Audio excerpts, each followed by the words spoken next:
Shaquille O'Neal didn't just disagree with Dwight Howard. He laughed at him, questioned his entire legacy, and made one thing clear on national television.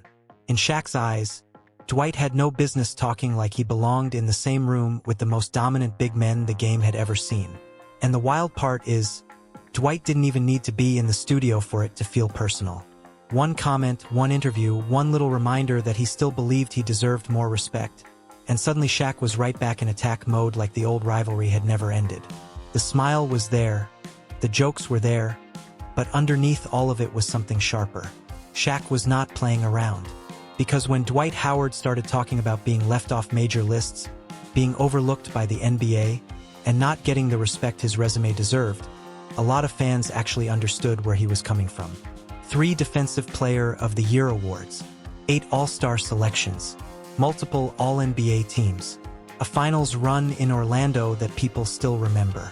On paper, Dwight had a real case, but Shaq heard something different. He didn't hear a former superstar asking for respect. He heard a player complaining about a legacy that, in Shaq's mind, had never reached the level Dwight kept trying to claim. And once Shaq got that feeling, the conversation stopped being normal basketball analysis. It became a public reminder of who Shaq thought Dwight really was. That is where everything flipped, because Shaq has never treated Dwight like just another retired player. He has treated him like the one big man who borrowed the Superman image, followed the same path to Los Angeles, played the same position, chased the same kind of fame, and still never came close to taking the throne. That is why every time Dwight's name comes up, Shaq's reaction feels bigger than the topic itself. This was not just about rankings. This was not just about respect. This was about a line Shaq believed Dwight crossed years ago and never stopped crossing. A line between being great and acting like you were legendary. A line between having a strong career and trying to stand beside men who changed the entire league. And Shaq made sure everybody heard that line. The moment Dwight's comments started circulating, the reaction came fast. Fans argued. Former players picked sides. Some people said Dwight was right because his prime has been weirdly forgotten. Others said Shaq was right because Dwight's career had too many unanswered questions, too many locker room issues, too many moments where people expected dominance and got drama instead. But Shaq did not need a long debate. He had already made up his mind. To him, Dwight's problem was simple. He wanted all-time respect without carrying all-time responsibility. He wanted people to remember the blocks, rebounds, dunks, and awards, but not the times teams moved on from him, not the jokes, not the failed Lakers experiment, not the way his image slowly changed from franchise superstar to useful role player. And once Shaq started connecting those pieces, the whole thing stopped sounding like a disagreement and started sounding like a takedown. Because Shaq was not just attacking Dwight's numbers. He was attacking the way Dwight wanted those numbers remembered.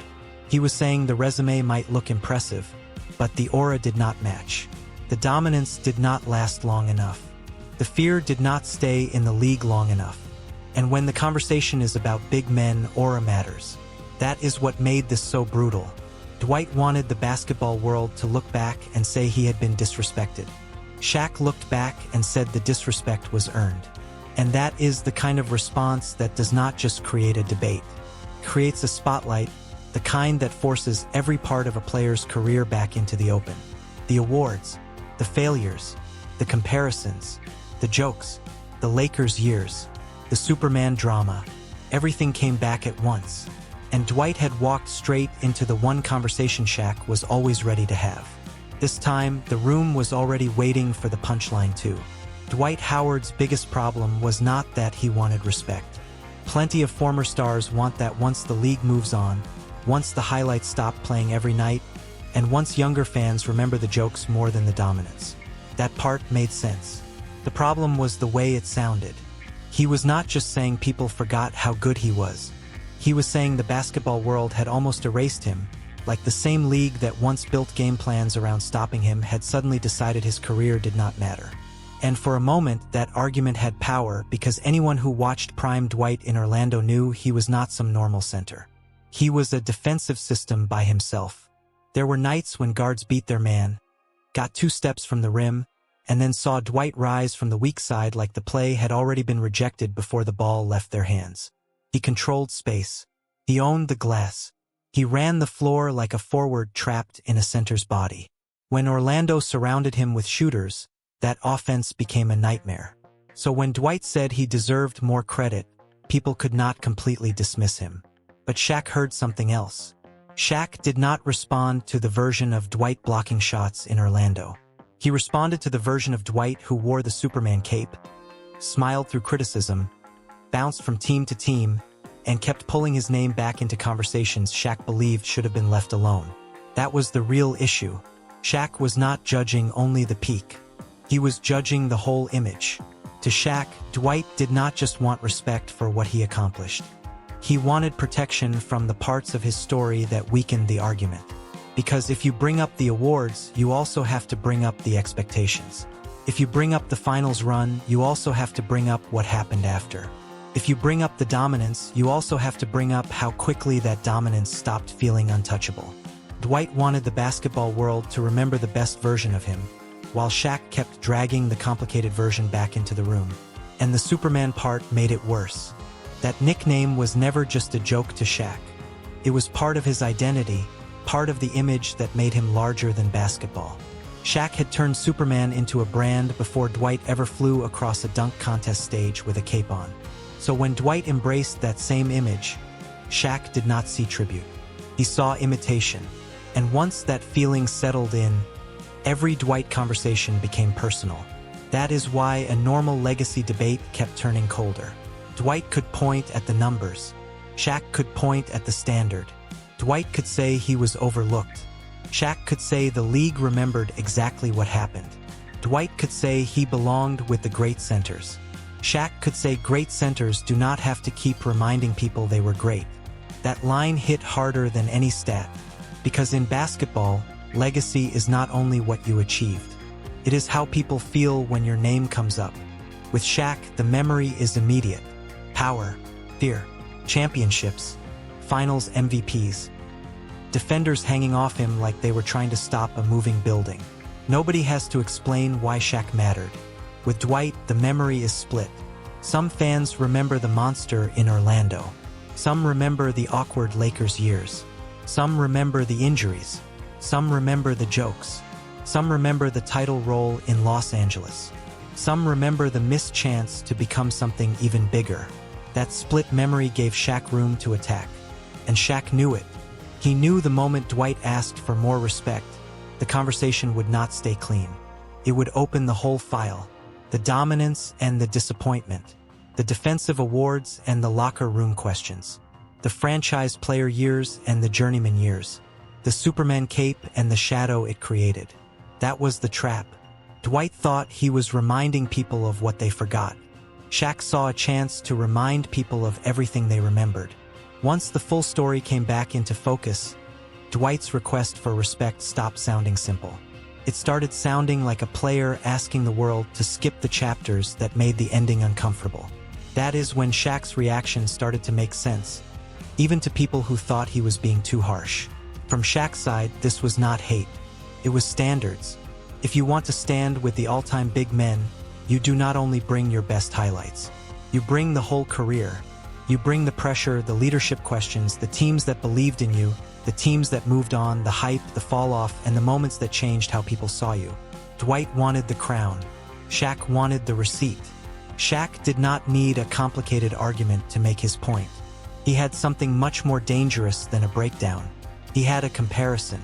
And once Shaq started comparing Dwight Howard to the real giants of the position, the conversation changed completely. It was no longer about whether Dwight had a great career. He did. Nobody serious could deny that. The question became whether that career belonged in the same breath as the monsters Dwight wanted to stand beside. That was where Shaq attacked. Because Shaq understood something every great player understands. At the highest level, numbers are only part of the story. Awards matter, but fear matters too. Longevity matters. Championships matter. Playoff pressure matters. The way opponents speak about you matters. The way the league bends around you matters. And Shaq did not believe Dwight had enough of that. He looked at Dwight's resume and saw a player who dominated for a window, not an era. He saw a center who was terrifying defensively, but never became the unstoppable offensive force people expected him to become. He saw a superstar who reached the finals, but never took over the league the way the biggest legends do. Most importantly, he saw a player who wanted to be celebrated like the ending had been different. That is why the attack landed. Shaq was not saying Dwight was trash. That would have been too easy because the facts would push back. Dwight's peak was real. His defense was real. His impact in Orlando was real. But Shaq's point was colder than that. He was saying Dwight was not the level of player he kept trying to sound like. That cuts deeper. Because when a legend says you were never great, people argue. But when a legend says you were great, just not that great, the room gets quiet. That kind of criticism is harder to fight, because it gives you enough credit to make the insult feel fair.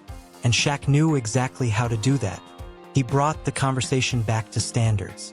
Real big man standards.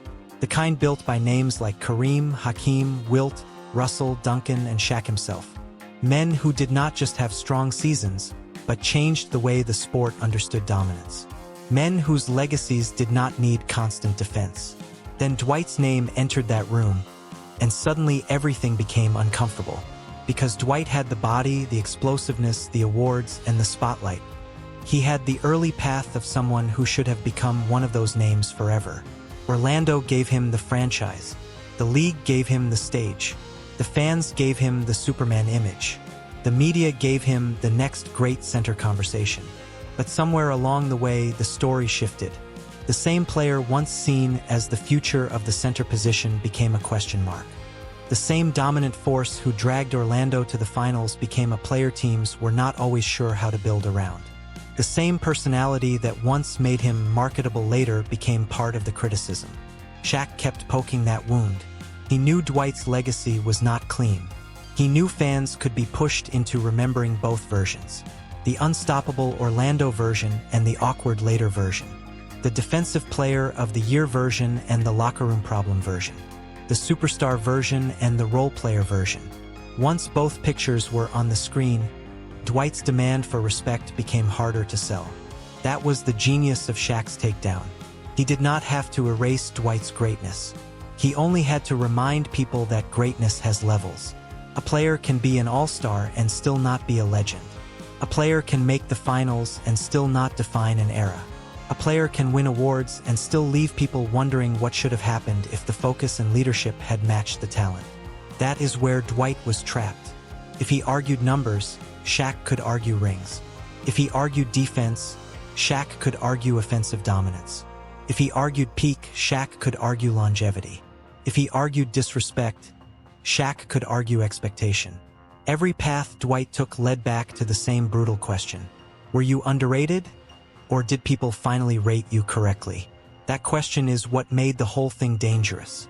Because once it was out there, fans started replaying Dwight's career with a different lens. The Orlando years looked incredible but short. The Lakers years looked louder than they were successful. The Houston years looked like another missed chance. The comeback title with Los Angeles looked respectable, but not like a legacy reset. And that gave Shaq the opening he wanted. He could smile, throw a joke, laugh off the debate, and still leave one message hanging over the entire conversation. Dwight was good enough to be remembered, but not powerful enough to control how he was remembered. For a player asking for respect, that is the worst position to be in. But this was never just about one Dwight Howard interview. That is what made the whole thing feel bigger than a normal legacy debate.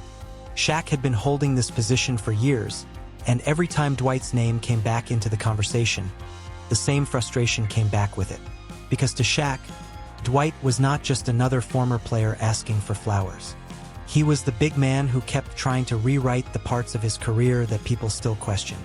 He wanted the basketball world to focus on Orlando, the blocks, the rebounds, the dunks, the Defensive Player of the Year trophies, and the finals run. But Shaq kept pulling the conversation away from the highlight reel and back toward the expectations. That was the real battle. Dwight's supporters wanted the conversation to start with what he accomplished. Shaq wanted it to start with what he was supposed to become. And those are two completely different arguments. If the debate is about whether Dwight had a great career, the answer is obvious. He did. But if the debate is about whether Dwight became what his talent promised, that answer gets a lot more uncomfortable. That is the space Shaq kept attacking. He remembered when Dwight was supposed to be the next face of dominant center basketball. Not just a rim protector, not just a rebounder, not just a lob threat. The guy, the franchise, the player who could carry the league's big man tradition into a new era. At one point, Dwight had the physical tools to scare everybody. He could jump higher than almost any center, run faster than most bigs, defend the paint by himself, and change games without needing plays called for him. But the problem was, legends are not judged only by what they could have been. They are judged by what they became when the pressure stopped being exciting and started getting heavy. And that is where Dwight's story got messy. Orlando gave him everything a superstar could ask for. The ball, the system, the city, the marketing, the nickname, the shooters, and the spotlight. For a while, it worked. Then the questions started. Could he lead a locker room? Could he develop a reliable offensive game? Could he handle criticism? Could he stay focused when things stopped being fun? Those questions followed him everywhere. When he got to Los Angeles, the pressure got louder. Playing next to Kobe Bryant was supposed to show the world Dwight could handle championship expectations. Instead, that season became one of the biggest "what happened" moments in modern Lakers history. The fit felt wrong. The body language looked off. The chemistry never settled. And when the season ended, the story was not that Dwight had become the next great Laker big man. The story was that he left. That single chapter gave Shaq more ammunition than almost anything else. Because Shaq understood what Los Angeles meant for centers. Kareem carried history there. Wilt had history there. Shaq himself became immortal there. The Lakers' center position is not just a jersey. It is a standard. So when Dwight stepped into that building and did not become the next dominant Laker force, Shaq never let the basketball world forget it. Then came Houston. Another chance. Another star partnership. Another situation where people thought maybe this would be the version of Dwight that finally settled everything. But again, the ending did not feel legendary. The Rockets had moments, but the partnership never became what it looked like on paper. And once Dwight started moving from team to team, the conversation around him changed permanently. That is when the jokes got louder than the fear. And for Shaq, that mattered. Because the great big men were not supposed to become punchlines while they could still play. They were supposed to age with a certain weight around their name. Even when they declined, the respect stayed heavy. With Dwight, the respect became complicated. Fans still knew he had been great, but they also remembered the drama. They remembered the awkward exits. They remembered the gap between the talent and the ending. That is why Shaq's criticism never sounded random. It sounded like years of built-up judgment finally finding the right moment to come out again. Every time Dwight asked why he was not respected more, Shaq heard a player trying to skip the evidence. Every time Dwight brought up the awards, Shaq saw the missed opportunities behind them. Every time Dwight said he belonged higher, Shaq remembered the moments when the league had waited for him to take that final step and he never fully took it. And that is what turned the debate from personal beef into something bigger. This became a fight over how basketball history should work. Should a player be judged by his peak or by the full story? Should awards outweigh disappointment? Should fans forgive the messy years because the prime was special? Or should legacy include everything, even the chapters the player wishes people would forget? Shaq already had his answer. To him, you do not get to edit your own career after the fact. You do not get to keep the trophies and erase the questions. You do not get to ask for all-time respect while pretending the all-time expectations never existed. And once that standard was placed on Dwight, the whole conversation became much harder for him to win. Then the conversation reached the point where it always gets dangerous for Dwight Howard. Other voices started entering the room, because when Shaq talks about Dwight, fans already know the history. They know the Superman tension. They know Shaq has never sounded fully neutral when Dwight's name comes up. So at first, some people tried to brush it off as the same old Shaq being petty, the same old former superstar refusing to let another big man breathe near his territory. But the problem for Dwight was that Shaq was not the only one who saw the career that way. Once the debate opened up, the basketball world started doing what it always does when a legacy argument catches fire. People went back through the timeline. They pulled up the Orlando years. They pulled up the Lakers year. They pulled up the Houston run. They pulled up the interviews, the jokes, the locker room stories, the clips, the body language, and every moment that made Dwight's career feel harder to explain than it should have been. That is where the conversation started slipping out of Dwight's control. Because the more people looked back, the less clean the argument became. It was easy to say Dwight was underrated when you only watched the highlights. It was harder when the whole career was placed in order. The dominance was real, but so was the disappointment. The defense was historic, but so were the expectations. The Orlando run was special, but the years after it kept changing how people remembered it. And that gave Shaq's side more power. Not because everyone agreed with him completely, but because enough people could see what he was pointing at. Dwight's defenders had numbers. Shaq's defenders had the feeling of unfinished business. And in sports debates, that feeling can be even harder to fight than stats. That is when the old Lakers chapter came back like a ghost. Because for a big man, Los Angeles is not just another stop. It is the place where center legacies either get crowned or exposed. The moment Dwight wore that jersey, the comparisons became impossible to avoid. He was not just joining a team. He was walking into a building where the walls already belonged to Kareem, Wilt, Mekon, and Shaq. That pressure was heavy. And when that season failed to become what everyone expected, it did more damage than a normal bad year. It did not just hurt Dwight's reputation in the moment. It became permanent evidence in every future debate. Anytime Dwight talked about respect, someone could point back to Los Angeles and say, "That was your chance." Shaq knew that better than anyone. He knew how brutal that city can be when you do not meet the standard. He knew what it meant to dominate there, win there, and become untouchable there. So when Dwight left without becoming that kind of figure, Shaq never had to invent criticism.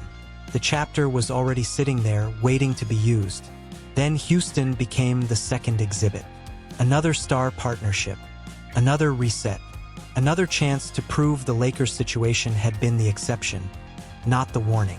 But again, the ending did not feel like a legacy breakthrough. The fit with James Harden had flashes, but it never became the kind of unstoppable duo people imagined when the move happened.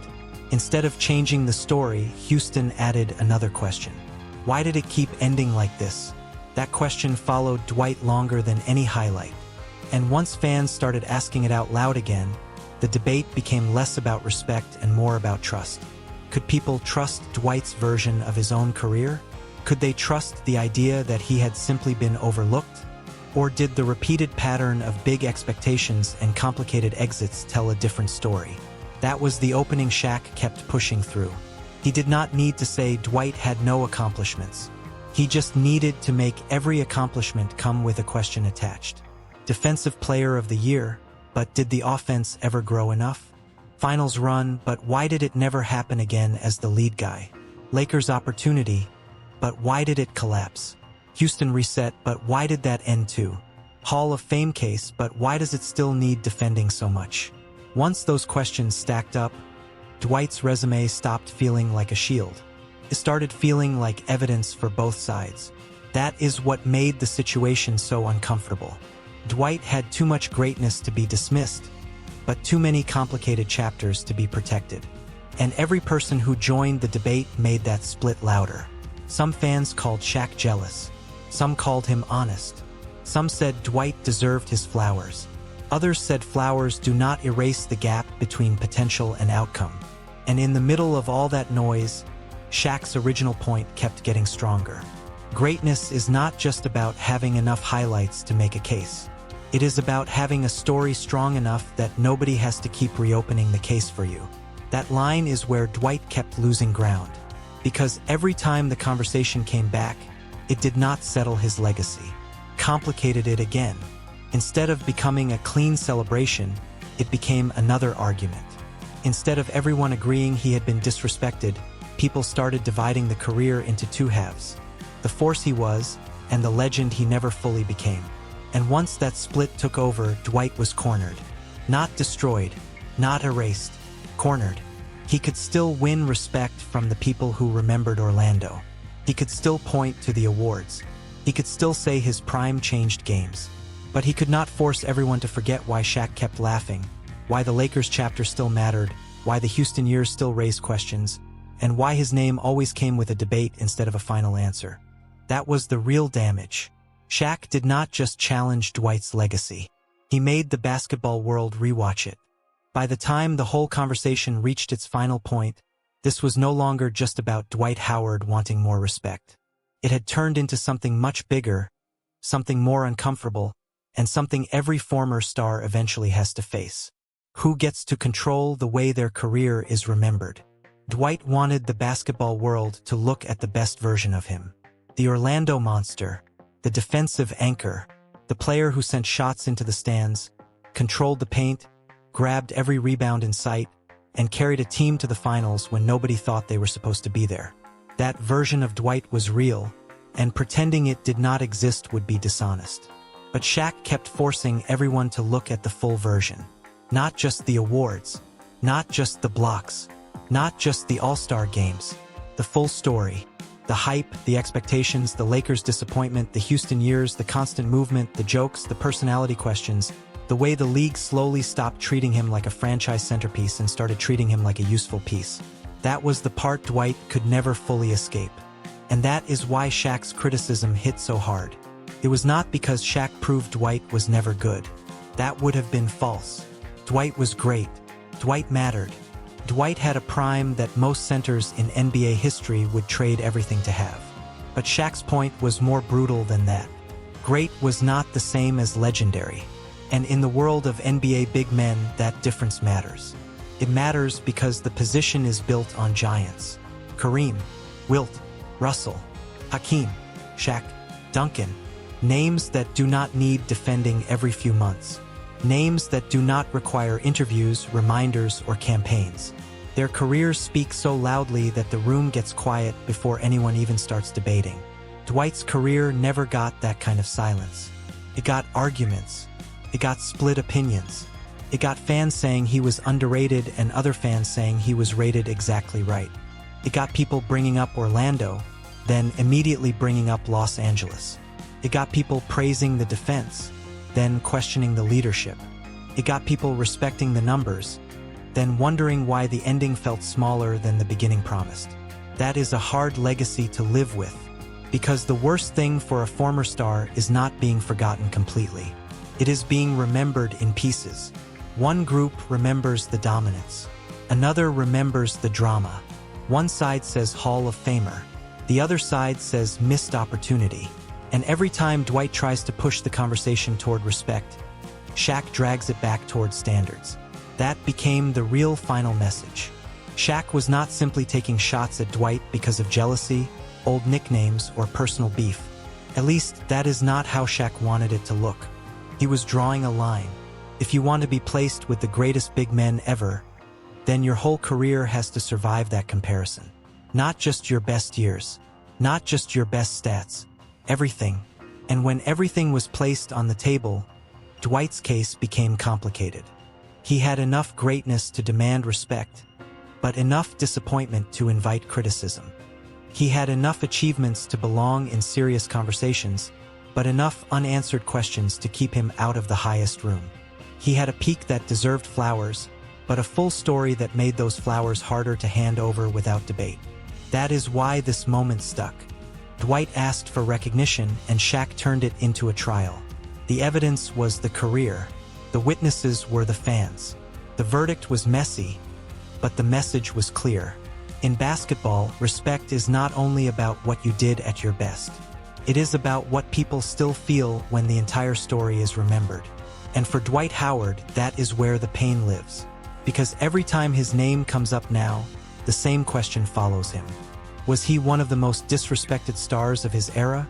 Or did the basketball world finally judge him by the full truth? That is the debate Shaq wanted. And whether people think Shaq went too far or not, one thing is obvious. Dwight Howard's legacy will never be discussed without the shadow of what he was supposed to become standing right beside what he actually became. If you made it this far, hit that like button, subscribe to HOOPRADAR, and turn on notifications for more NBA drama, legacy debates, and basketball stories that go deeper than the highlights. Drop your thoughts in the comments. Was Shaq telling the truth about Dwight Howard, or did he take it too far?